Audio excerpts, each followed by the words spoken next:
thing is that also it's very unpredictable. Unpredictable in the sense, not in a bad way. We are giving realistic figures. Correct. You never know. Maybe probably even 2 years later, it might probably get sold for like maybe even double that. One of the biggest issues right now investors are facing are actually getting units. So especially with the big developers like Nakheel, Miras, Al Wasl, and these are very important developers in today's turbulent markets. I'm very happy and pleased that we have Mohammed Al Jabry on our side.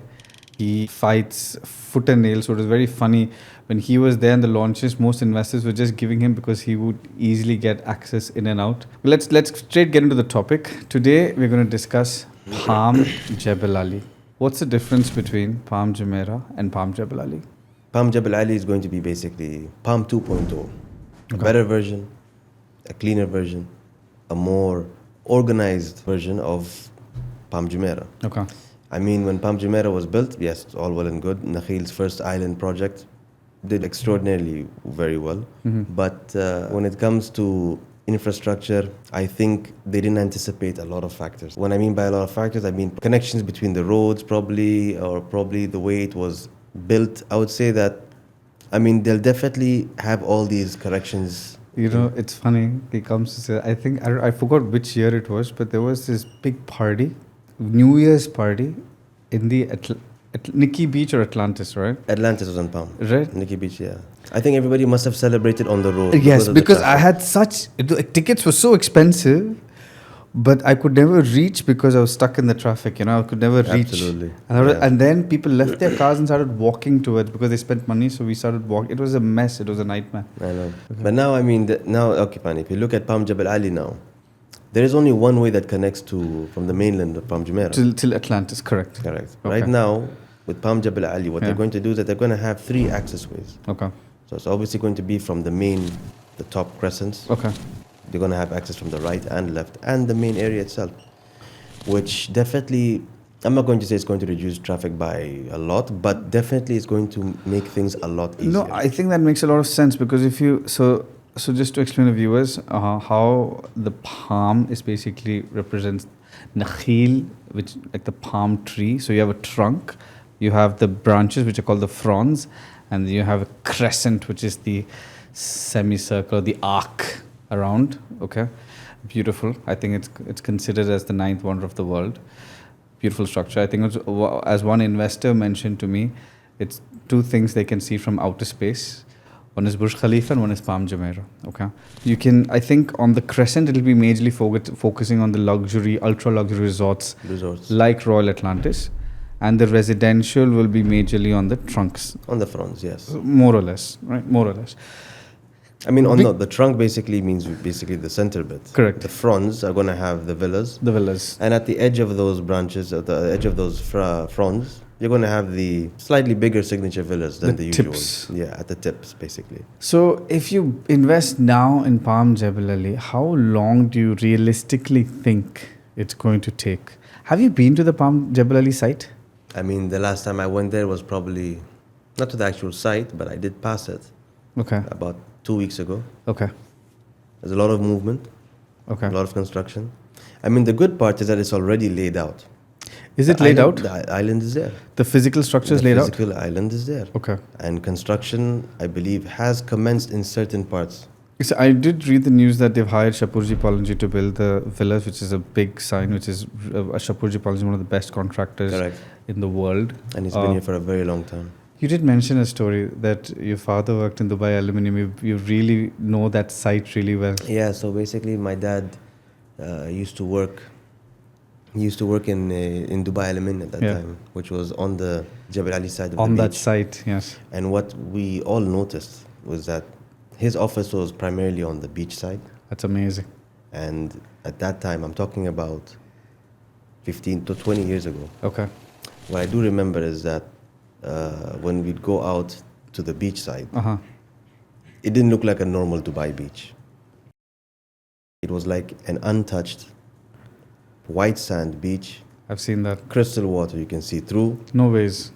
And it was such a nice, beautiful beach. And I mean, I'm not saying that the other beaches are not nice, Right. but it's obviously it takes time when there's a lot of people, when there's a lot of construction, when there's a lot of things. We still have beautiful beaches in Dubai. Okay. However, the Jebel Ali beach in particular is something that's practically almost untouched. You know, it's funny. I experienced the same thing when I went to Sinia Island, where because probably it was untouched, I could actually see through. I saw the mangroves. I could see through the water. So I know what you mean. You know, when they say like really clean, untouched beach, it's really beautiful. I mean, it will definitely be a spectacular project down the line. Realistically, coming back to the question, what you said, I would say it depends all on what kind of clientele we're looking at. For example, for an end user, 7 years, 8 years, I'd say. 8 years. Yeah. Okay. For actually everything to be completely done, I'd say. Okay. Let's look at the price range difference. Okay. Right now, you're getting everything there in Palm Jebel Ali for about 2,200, let's say 2,400 per square foot. Okay. Currently, what's going on in Palm Jumeirah right now, it's about 4,200, depending also on whatever villa it is. Normal signature villa is going at that price. You know, it's funny. I was entering a bit into this refurbishment industry. So there was a house. So the group bought it at 25 million, refurbished it for around 8 million. Sold it for 100. 67. Ah, so okay. so it came in the newspapers. This was the most expensive garden home, not signature villa. You're talking about a garden? Garden home. I thought you were talking about a signature villa all this time. No, signature villa. Now there's another project they're working on. They intend to price it at 163 million. A signature villa, but the refurbished, I mean, and it's full Royal Atlantis view, so the location, very high number. I mean, it varies. The funny part is not about the 67 million. The funny part is there were 10 to 15 buyers ready with checks to buy that 67 million villa. Surprising. Yeah. It is surprising. But what I'm thinking is, see, when there is a new master plan being handed over, okay, there will be a certain supply, right? So we're looking at what, about 2,000 houses, right? Do you think still currently a house, what price range are we looking at? Starting would be around 19 million. 19 to 20 million. For the garden home. For the signature villa. Signature villa selling 19 to 20 million? Yes. What are the garden homes selling at? Are they garden homes? There are no garden homes? Well, as far as I know, until now, they've not spoken about garden homes. 9 to 20 million is a signature villa. Yeah. You see, realistically, at which stage can the investor start seeing profits? Realistically. So you must understand, now the launches, and you understand that a lot of these real estate guys are picking up. Right now, there's a monopoly. It's not easy to get units.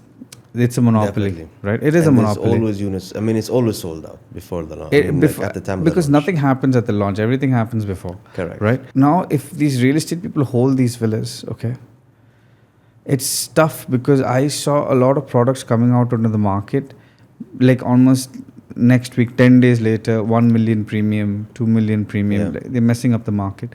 Realistically, for let's say, and because 20 million is not a small amount. Correct. Right?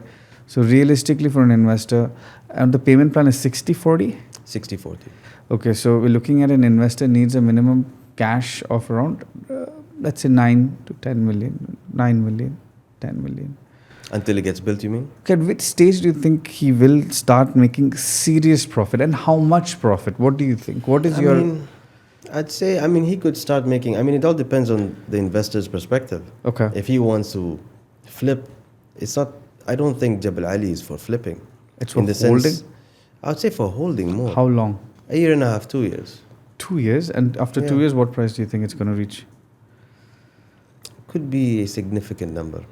I would say you're talking about what, 4 or 5 million more? See, my angle was, Tell me what. Again, I think, maybe I'm wrong. I think it'll hold for at least 3 to 5 years.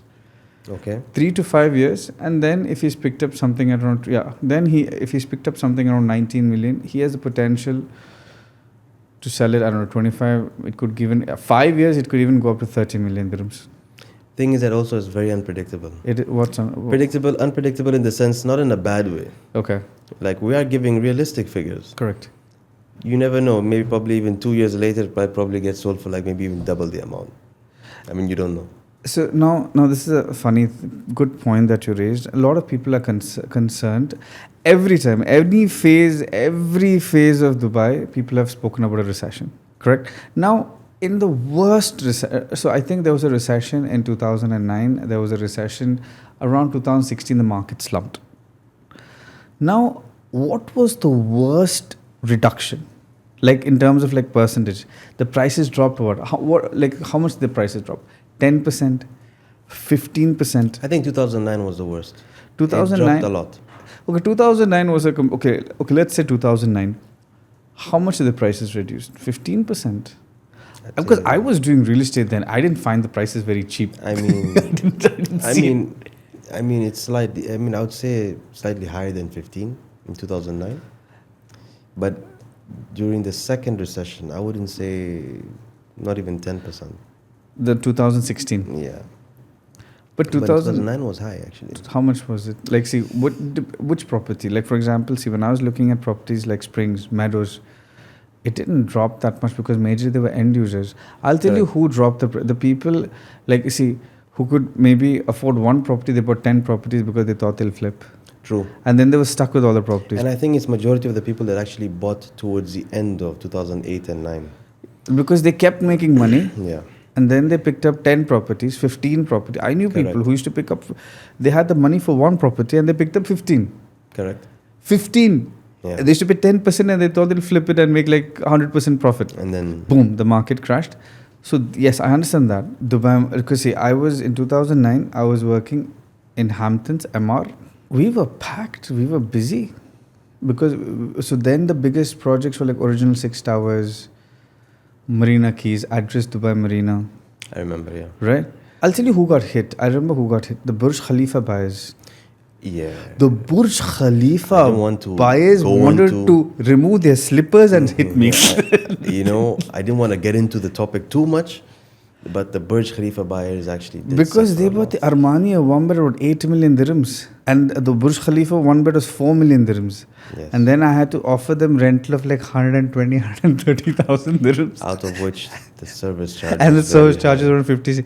So then that, what does that mean? So that means the ultra luxury market got hit. Badly. Bad, yes. But that standard like Springs, Meadows, Original 6 Towers, Address Dubai Marina, Marina Promenade. So then Dubai Marina, the top two buildings, one was Original 6 Towers, one was Marina Promenade. Then there was Al Marjan, you know, Marjan and Yeah. These guys were doing quite well. JBR was doing really well.